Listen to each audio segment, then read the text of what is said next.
Buenos días a todos. Antes de nada agradecer a la organización y en concreto a Daniel Sánchez por su amable invitación. Es un privilegio estar aquí con vosotros y compartiendo con estos ponentes de alto nivel estas jornadas. El tema que nos trae hoy aquí, antes de nada, informaros que para todos vosotros, si estáis interesados, la charla está íntegramente colgada en slicer.net buscando mi nombre por si queréis utilizar las diapositivas para lo que os parezca y así no tenéis que estar haciendo fotos, que esto es la moda de los últimos congresos con el iPad o con el teléfono, y podéis simplemente dedicaros a oír la charla y así luego podéis hacer las preguntas que os parezcan. Bueno, muchos de vosotros preguntaréis qué tiene que ver esta imagen con el tema que vamos a tratar y lo vais a ver rápidamente. Vamos a empezar como procede siempre, que es con un caso clínico. Es un varón de 72 años que acude a vuestra puerta de urgencias por dolor torácico, disnea, que la batería de pruebas que le hacéis pues sale un dímero elevado, acaba haciéndose una angiota y tiene una embolia de pulmón. En ese momento surge la duda, casi no surge nunca en ningún hospital de España, que se ingresa y punto. Bueno, pero nos ponemos en la duda si lo ingresamos o el alta precoz. Os pongo la cara del paciente, el señor que os tenéis que atender es Plácido Domingo, que corre en tiempos revueltos últimamente, y que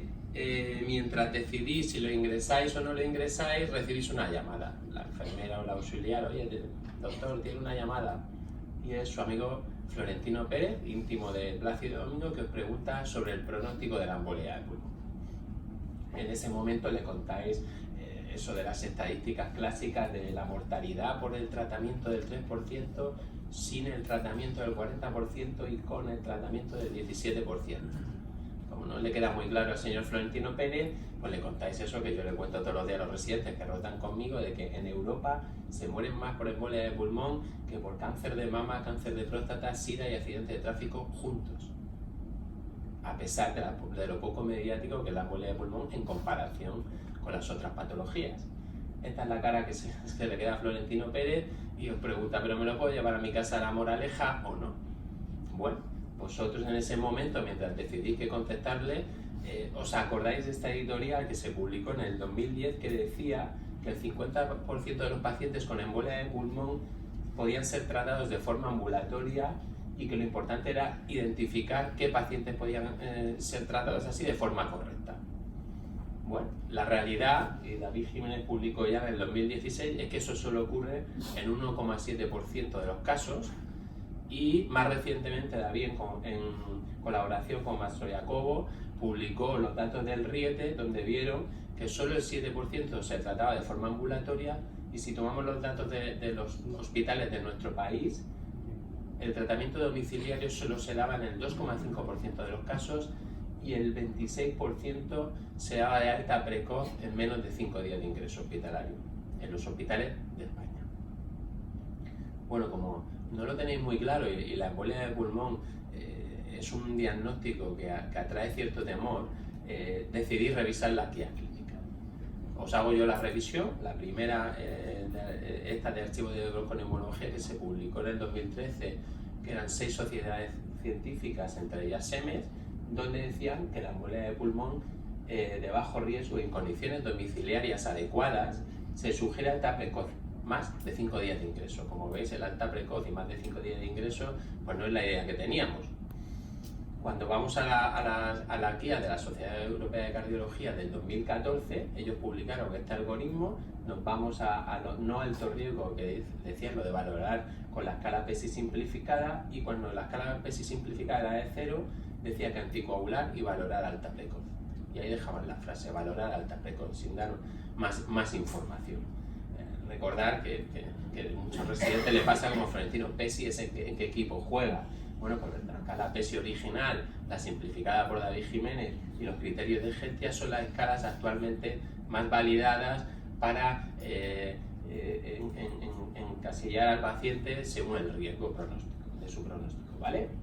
En el 2016, la guía de la CCP, las americanas, publicaron que los pacientes con embolia de pulmón y bajo riesgo y con circunstancias domiciliarias adecuadas se sugiere el tratamiento domiciliario o alta precoz, con un grado de evidencia de 2B, y vuelven a nombrar el tema de los 5 días. Las guías americanas también inciden en 5 días de ingreso hospitalario.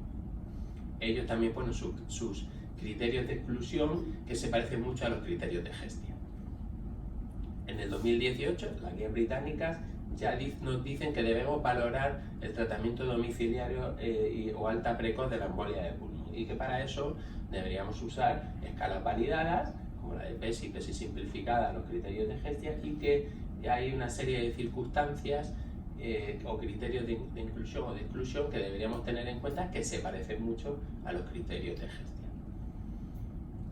Este tema ya fue valorado en la Cochrane en el 2014 con una revisión publicada este año, que era la información hasta finales de 2018, y llegan a la conclusión de que con la información procedente de los ensayos clínicos pues no existe mucha evidencia y no existe una recomendación fuerte sobre el manejo ambulatorio de la embolia de pulmón, y nos dicen que hace falta más ensayos clínicos. Recientemente, la Guía Europea de Cardiología, que ha publicado este año, como había dicho los ponentes previos, ellos publican este algoritmo donde claramente hablan de tratamiento domiciliario o alta precoz, donde utilizando pues, la escala de PESI, la de PESI simplificada, con los criterios de Hestia más los biomarcadores y la valoración de la disfunción del ventrículo derecho por TAC o ecocardio, nos englobarían a que hay una serie de pacientes que se podía plantear eso. Y no solo lo hacen como en el 2014 dándonos esa opción, sino que hay un capítulo, el 7.2.3, donde ya habla específicamente de ese tema. Y lo que dicen es que el pronóstico del paciente depende, evidentemente, del tipo de embolia de pulmón, de la comorbilidad y de luego las características sociales del paciente y del hospital, las posibilidades que tenga para darle al paciente. Luego ellos hablan de una brecha en la evidencia, y la brecha en la evidencia es realmente el tema de la valoración de la disfunción del ventrículo derecho y la explicación en el tema del alta precoz. Bueno, una vez repasada la guía rápidamente, pues vamos a internet, al PubMed, a buscar más información. El más información, si veis, es un tema que últimamente está muy de moda. Hay 204 publicaciones y en el último año hay 14 publicaciones en este tema. David Jiménez es un clásico de las editoriales y podría haber sido el ponente de esta charla perfectamente. Y os recuerdo pues, 2 o 3 estudios que a mí me parecen relevantes. En el 2018 se publicó este estudio norteamericano donde incluyeron 200 pacientes, se le hacía la escala PESI, ecocardio y ecodoppler de miembros inferiores, con 3 meses de seguimiento. A la mayoría se les trató con anticoagulantes de acción directa y ese manejo pues, fue muy seguro y muy eficaz y con gran satisfacción de los pacientes. El siguiente estudio norteamericano eran 114 pacientes donde desde urgencias como mucho pasaban 2 noches, utilizaban nuevamente los criterios de Hestia y valoraban la disfunción del ventrículo derecho, ya sea por ecocardio o por TAC, y con 3 meses de seguimiento no tuvieron ningún evento. Recientemente Stefano Barco publicó este artículo, este estudio, el HOT-PE, donde se incluyeron 525 pacientes, pasaban como máximo 2 noches en urgencias, se trataban con rivaroxaban, con 3 meses de seguimiento, otra vez incluyeron los criterios de Hestia y ecocardio o TAC para valorar el ventrículo derecho, y como veis, pues, hubo muy pocos eventos y fue seguro y eficaz. Recientemente, y utilizando esta diapositiva sobre la brecha de evidencia, y que quizá es la duda a día de hoy si hay que valorar la disfunción del ventrículo derecho, ya sea por TAC o por ecocardio, pues traigo yo creo que para mí lo más importante que hay al respecto. Una es el tema de Stefano Barco, que publicó recientemente este metaanálisis que incluían 22 estudios con 3.295 pacientes de embolia de pulmón de bajo riesgo, donde valoraban ellos el ventrículo derecho por ecocardio o por TAC. Ellos miraron la mortalidad a 30 días y encontraron que no había que en los pacientes con disfunción o sin disfunción de ventrículo derecho, recordad que todos eran de bajo riesgo, pues sí había diferencias de mortalidad. Esto generaba mucha duda, pues entonces a todos los pacientes que pretendemos darle de alta precoz deberíamos valorar el ventrículo derecho, ya sea por TAC o por ecocardio. Está pendiente de publicar, David Jiménez ha sido tan amable de cederme los datos, este artículo en el archivo de bronconeumología, que es un metaanálisis y una revisión sistemática de la valoración de la ecocardio en pacientes con embolia de pulmón de bajo riesgo. Incluyeron 11 estudios con 1.868 pacientes, la valoración, como he dicho, por ecocardio, mortalidad a los 30 días, y lo que vieron es que los pacientes con embolia de pulmón de bajo riesgo, con ecocardio normal o sin disfunción de ventrículo derecho respecto a los que tenían disfunción de ventrículo derecho, no había un aumento de mortalidad por todas las causas, o no era estadísticamente significativo. Pero sin embargo, sí había mayor mortalidad por embolia de pulmón, 5 veces más de riesgo de embolia de pulmón, de muerte por embolia de pulmón en los pacientes con disfunción de ventrículo derecho. Y habría que hacer 83 ecocardios a estos pacientes para evitar una muerte. Supongo que si hay alguna duda, luego le podremos preguntar más detalles a David. Estas son las gráficas más ilustrativas del artículo, pendiente de publicar. Y la gran esperanza, yo creo, de todas estas dudas que surgen y a todos los que pretendemos ver pacientes y plantear una embolia de pulmón y darle la alta precoz, es, yo creo que el estudio HOME-PI está acabando ya, se va a publicar yo creo que en el primer trimestre de 2020 más o menos, ¿no, David? Más o menos. A lo mejor se retrasa un poco. A lo mejor se retrasa un poco. Y nos va a dar mucha información y yo creo que nos va a aclarar muchas dudas sobre el manejo ambulatorio o alta precoz de la embolia de pulmón. ¿Cómo lo hacemos nosotros en nuestro hospital? Bueno, pues si utilizamos un esquema básico que he hecho aquí, como los de la Sociedad Europea de Cardiología de 2014, que era riesgo bajo, alta versus hospitalización, riesgo intermedio, hospitalización versus UCI y riesgo alto UCI, nosotros lo que hacemos es riesgo bajo, ingresan todos en la unidad de corta estancia que pertenece al servicio de medicina interna, se le hace ecocardio y a las 24 horas se va.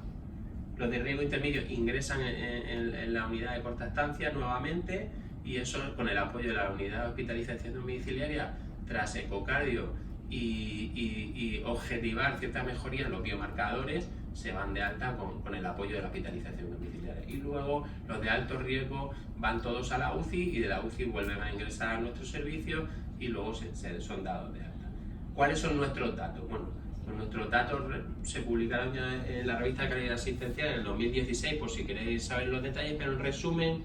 es que cogiendo datos de antes de la existencia de la unidad de trombosis, 2007 era el último año que no había unidad de trombosis, a 2012, que ya ahora entenderéis por qué cogí este año, había una clara disminución de la estancia media de 4 días,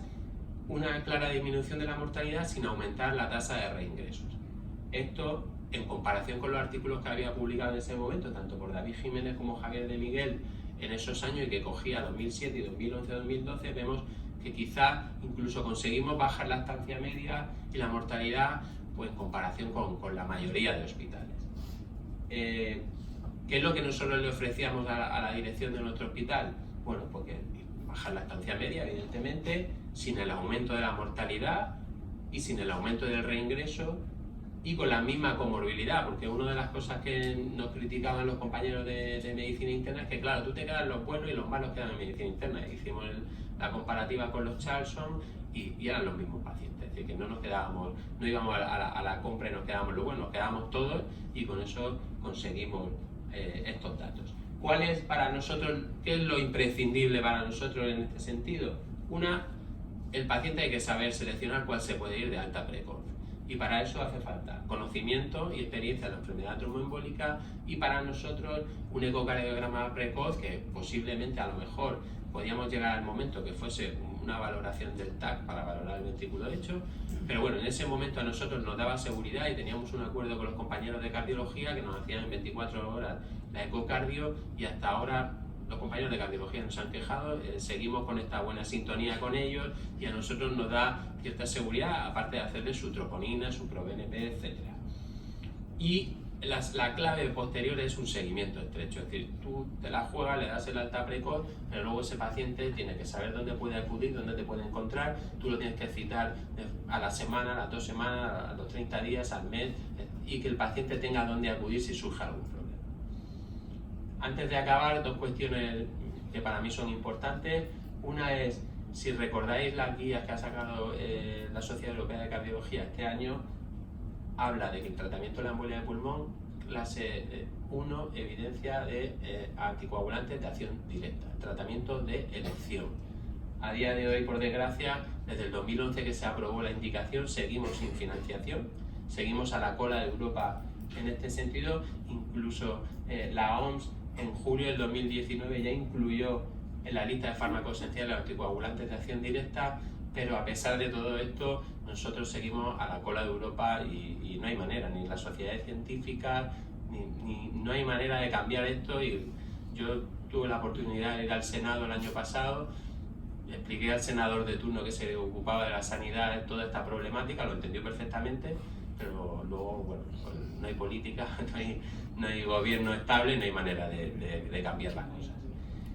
Y para acabar con el caso clínico que habíamos empezado, pues el señor Plácido Domingo, que estaba estable clínicamente, tenía troponinas y pro-BNP bajo,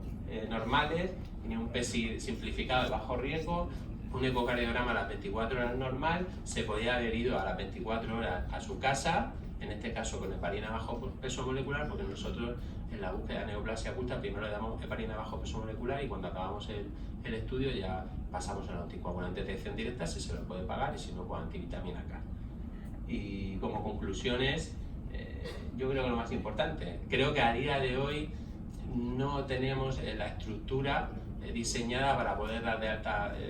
desde urgencias una embolia de pulmón. Puede ser que en determinados hospitales, quizás en el Ramón y Cajal con David, se pueda llegar a tener toda la estructura, pero a día de hoy en el mío y en la mayoría, pues creo que todavía no estamos preparados para eso. Sí, quizás el alta precoz desde la hospitalización, yo creo que se puede plantear, siempre seleccionando bien al paciente que se va de alta precoz, utilizando las escalas validadas, los biomarcadores y la valoración del ventrículo derecho. Es importantísimo el seguimiento de la post-hospitalización, no tiene sentido el alta precoz sin un seguimiento estrecho posterior. En nuestra región, pues la UCE, por lo menos en mi hospital, es el marco ideal, quizá porque tenemos una unidad monográfica, siempre sabiendo que son unidades multidisciplinares donde implicamos a todos los compañeros de urgencia, hematología, cardiovascular, UCI, estamos todos implicados. Y por último, pues deciros que a día de hoy la embolia de pulmón, los anticoagulantes de acción directa, es el tratamiento ideal, aunque a nuestros pacientes pues se les prohíbe esa situación por barreras económicas. Y muchas gracias.